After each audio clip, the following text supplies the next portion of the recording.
I'm WOJCIECK and you are watching No Enemies Here.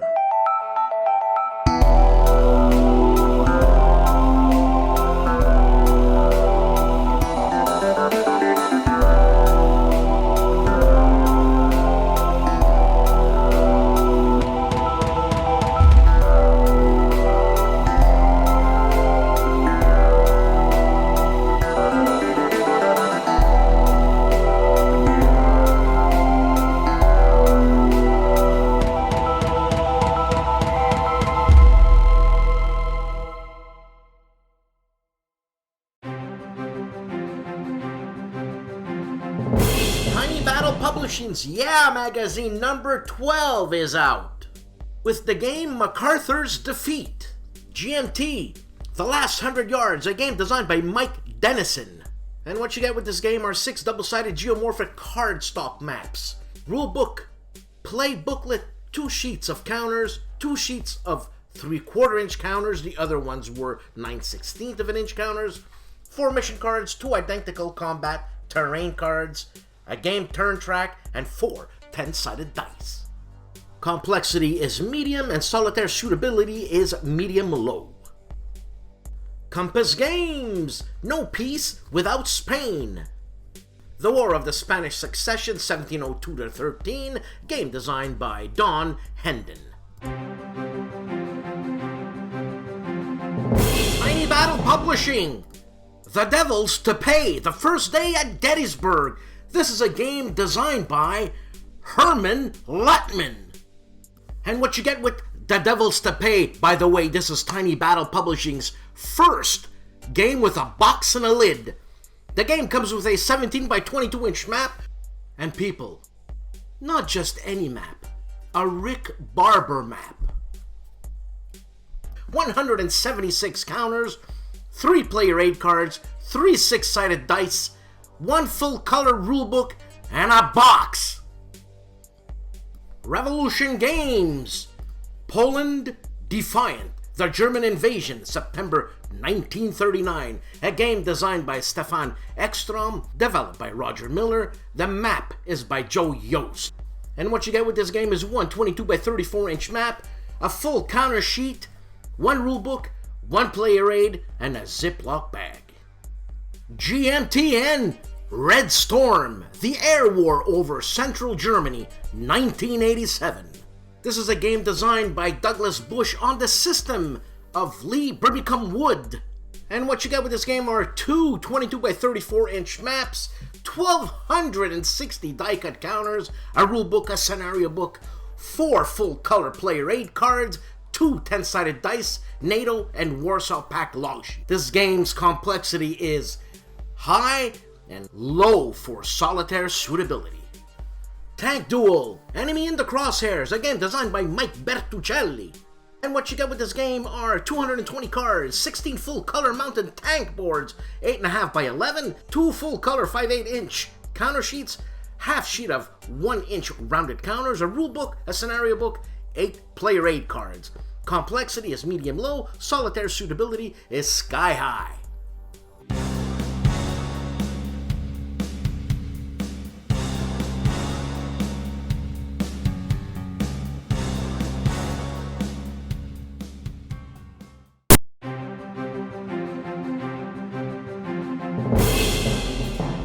Counterattack is continuing his Next War Poland, Suwalski Gap, I hope I pronounced that right, Turn 1, Part 2. This is a game designed by Gene Billingsley and Mitchell Land, published by GMT. MAURO FAINA continues with his podcast, episode 55, 56, and 57, Il Gianni Zero, where he just rants on one episode. You know, it's fun to rant. Talks about Labyrinth, and also a lesson plan on war games.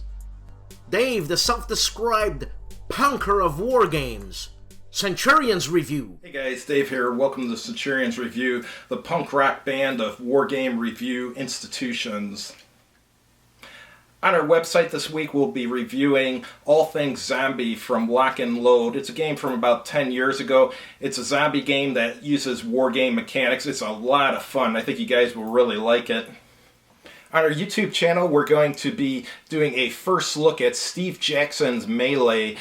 It's a republish of Metagaming's Melee from the late 1970s, early 80s. It's basically a man-to-man combat board game. Also, we're going to be doing a first look at its sister game, which was also republished, called The Fantasy Trip Wizard, which is basically the spellcasting rules for Melee, so the two should work well together and should be a lot of fun to play. Also, we're going to be doing a first look at Grenadier Fantasy Lord's Monster Manuscript. It's an old monster manual that I used in high school. I think you guys will get a kick out of seeing it. It's first edition AD&D compatible. I hope to see you guys on our website and on our YouTube channel. Have a good evening. The man famously known as Calandale, Enrico Viglino, continues his playthrough of the Against the Odds magazine, a Paul Rohrbaugh game, and Javier Romero called Guerra a Muerte. Calandale also does an intro to Blue Max. This is a game designed by Phil Hall and John Harshman, published by GDW Games. Kyle Seeley takes a look at The Late Unpleasantness. He plays If It Takes All Summer, a game published by Compass Games. Lock and Load Publishing's got an interesting video out, something called Lock and Load on the Air. The Professor Riccardo Masini has a video out, Vlog 29, the activation system of a unit. Jeff McAleer of the Gaming Gang on the Daily Dope is checking out Rifles in the Pacific, a game designed by Gottardo Zancani, published by Tiny Battle Publishing. Counterproductive Games, in his Supply Drop segment, he has Sergeants D-Day from Lost Battalion Games. In a preceding video, Counterproductive gives us a detailed component overview of Sergeants D-Day. ARDWULF was live streaming on May 26th, and he was live streaming with Beyond the Rhine, Cracking Antwerp, the setup adjustments. This is a game designed by Dean Essig and Roland LeBlanc, published by Multi-Man Publishing, MMP. STUKAJOE has a video of Campaigns of 1777. It's a preview video. This is a magazine game from Strategy and Tactics, and a game designed by Harold Buchanan.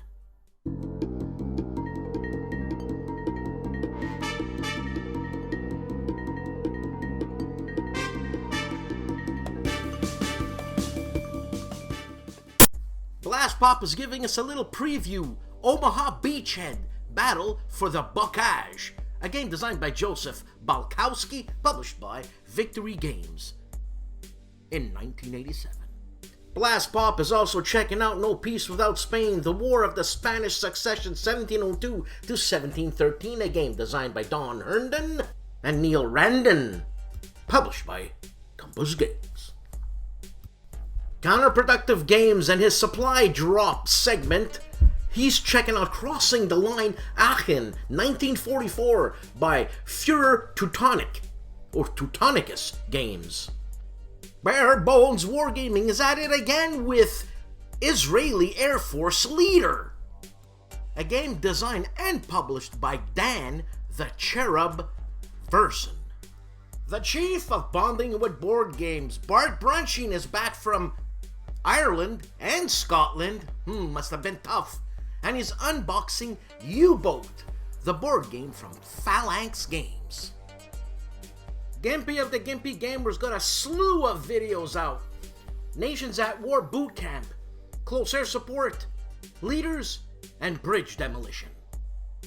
This is Lock and Load Publishing's Core Rules 3 of Nations at War. Gimpy also gives us his final thoughts on his part 3 of a review through of U-Boat, a game published by Phalanx Games.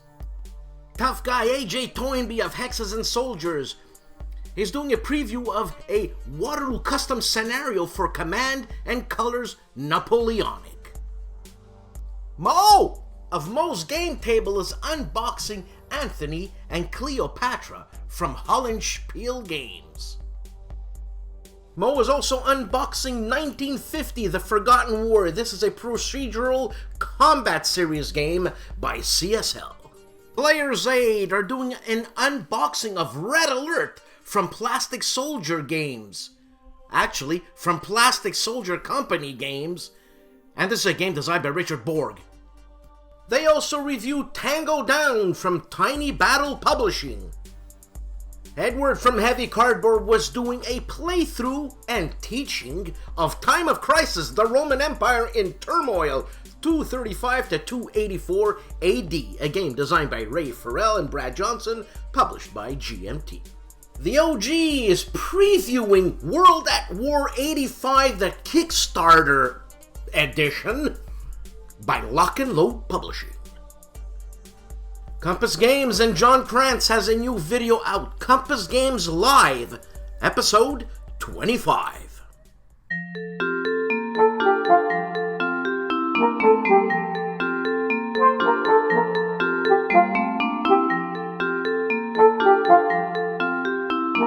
So I'm here in San Francisco at the Hyatt. It is at Kubla Khan. It is a phenomenal convention, a great time. Really well run. If anybody has a chance, didn't make it this year, try to head out to Kubla Khan. Some incredible miniaturing, great warp gaming, a lot of gaming going on. We had our first time we've been here with a booth, had some great sales, great people. So next year, and you know what, coming from me, I don't drink beer or wine, as many of you know. I don't drink alcohol unless it has 40% of it, and some people asked me last night, called me at 10 o'clock when I'm ready to go to bed. I said, Uwe, come on out, we're going to play a game. And they had a full bar of some of the best stuff I've had in a long time. And we played a game called My Name is John, where everybody plays different schizophrenic personality of a man who's a little crazy. Just be yourself over. You be myself over, yeah, right. And you have to put on your obsessions and then go through Hollywood trying to fulfill your obsessions before the other personalities in your person take over and try to get their obsessions fulfilled. Needless to say, within about 10 minutes, the leader of this, who was running it, had to put a little card on the table with an X on, said, if it's getting too far and anybody feels uncomfortable, please tap this X and we know to stop. So you know it's a good night when you've got free booze and My Name is John being played. Anyway, hopefully we see everybody maybe who didn't make it this year at Kubla Khan, and those we did see, many of you. It was great playing a lot of Conflict of Heroes and some of the other war games, and see you soon.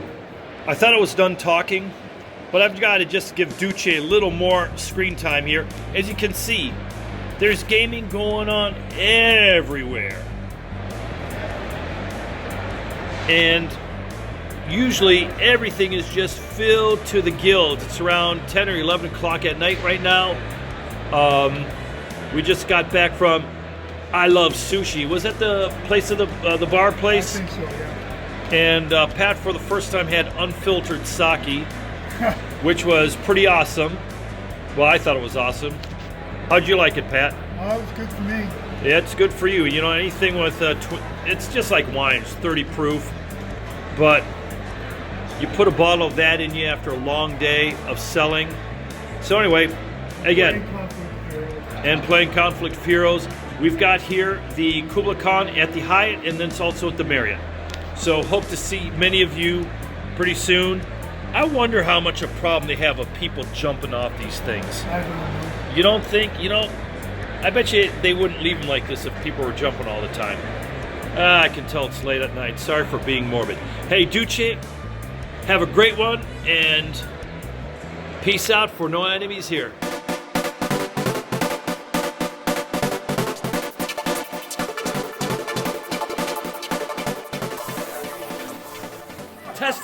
Testing, yes.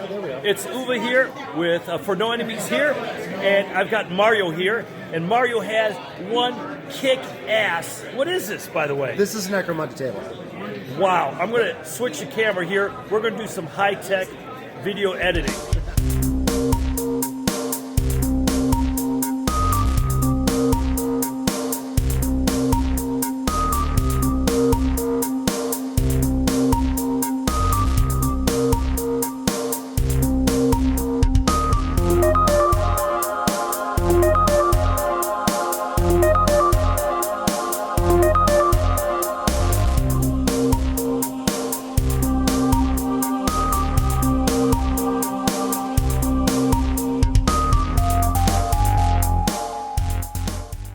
Chain.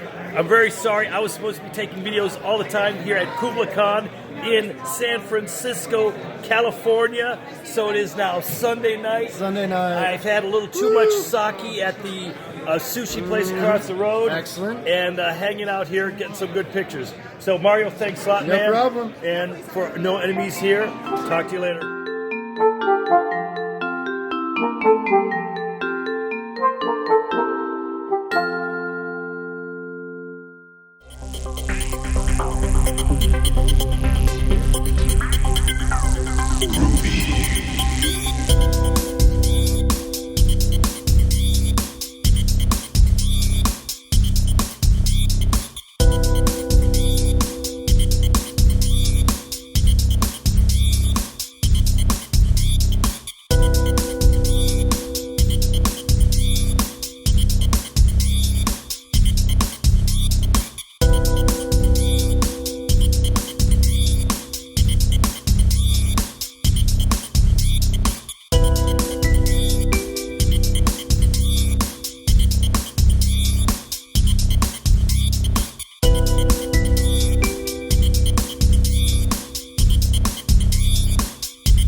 Well, this is a good time to say, use this code on DVG's website, and you get 25% off.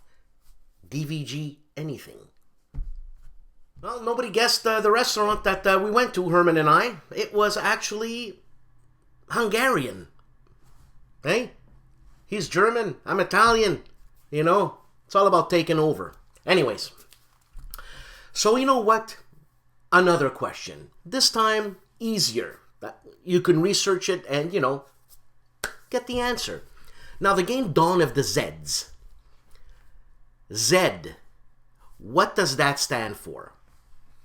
Everybody who gives me the answer, I'm going to put it in a bowl. Pick it.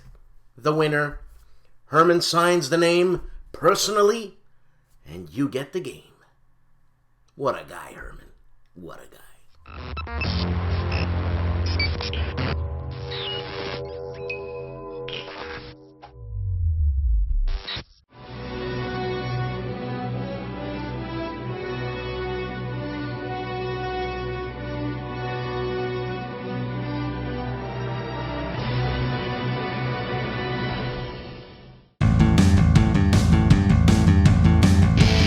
Sergio Schiavi's World War II, the Italian campaign, 1943 to 1944 war game, from Salerno to Rome, is on its last legs on Kickstarter.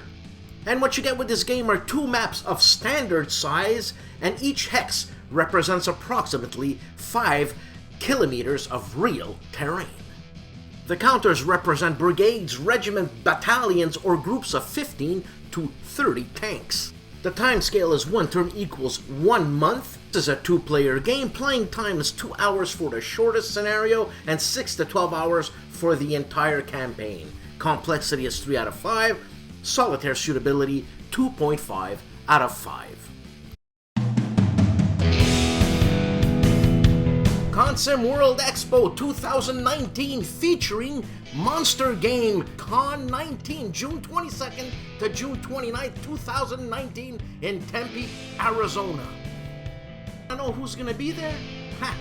Ask yourself who's not gonna be there. That's easier. Hollenspiel's The Mary and Tom Show, episode 79. Another show, another week. Thank you very much for watching. Thank you to my patrons, my supporters. Please think of becoming a patron. I'll be doing more giveaways as time goes on. And I'm gonna have to put a condition. You gotta be a subscriber. Eh? Tit for tat. You know what I'm saying? So, thank you, and I'll see you next week.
Everybody, welcome back.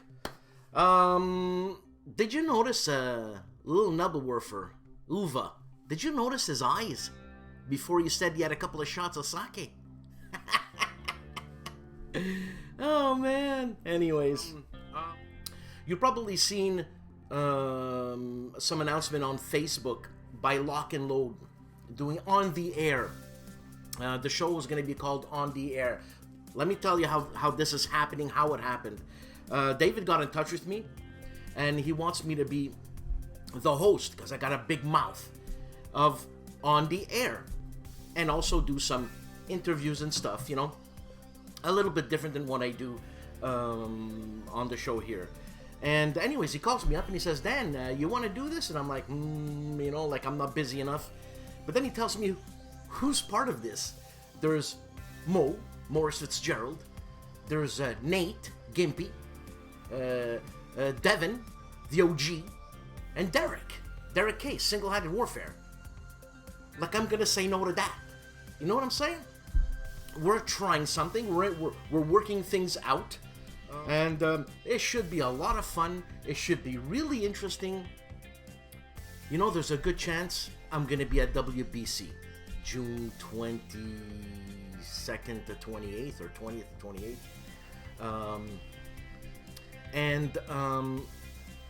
Do me a favor. If I'm there, please come and see me, because I'm talking into a screen, so I can't see the people who watch the show. Come and see me, and I don't know, say hello, man. And I got in touch with Grant from the Players Aid, and we're gonna arm wrestle. Yeah, Grant and me, because Grant thinks he's a tough guy. Huh? I don't think he's tough. We're gonna arm wrestle. We're gonna see. So look, WBC, anybody, please pass by, say hello, show me you're alive. You know, I'm here cooped up in the room all day, huh? Okay, here's a story. I know a lot of people that don't care, but it doesn't matter. I'm gonna say it. I'm pulling in Enrico Viglino. What do you want from me? Anyways, I was talking to him, or I was texting with Volko Runke, Godfather Coin, or Father Coin. And we were talking after we did the video, you know, so what do you do, and this and this. Anyways, I found out that he enjoys hunting for mushrooms, which is something new I just picked up, you know, one of the billion things I pick up every season, whatever. Here's something else. I'm into fountain pens. Is anybody into fountain pens? Say something, talk to me. I like fountain pens. I'm a broad guy. Oblique. Not me, the pen.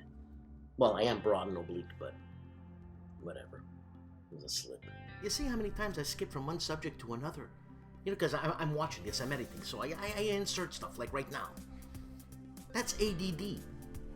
I have ADD, attention deficit disorder. That's what happens. It's like I could be doing something right now, and a red car goes by. It's like, oh, look, a red car. And I forget what I was doing. So, you know, I got in a lot of crap when I was young, man. My teacher, I got shots in the head. You can't learn this and this and that. I can't learn. The things are going through my head. I can't learn. You can't learn. Now is the time for a mushroom called morel. Now, this is the most sought after mushroom other than, what's that ground mushroom called?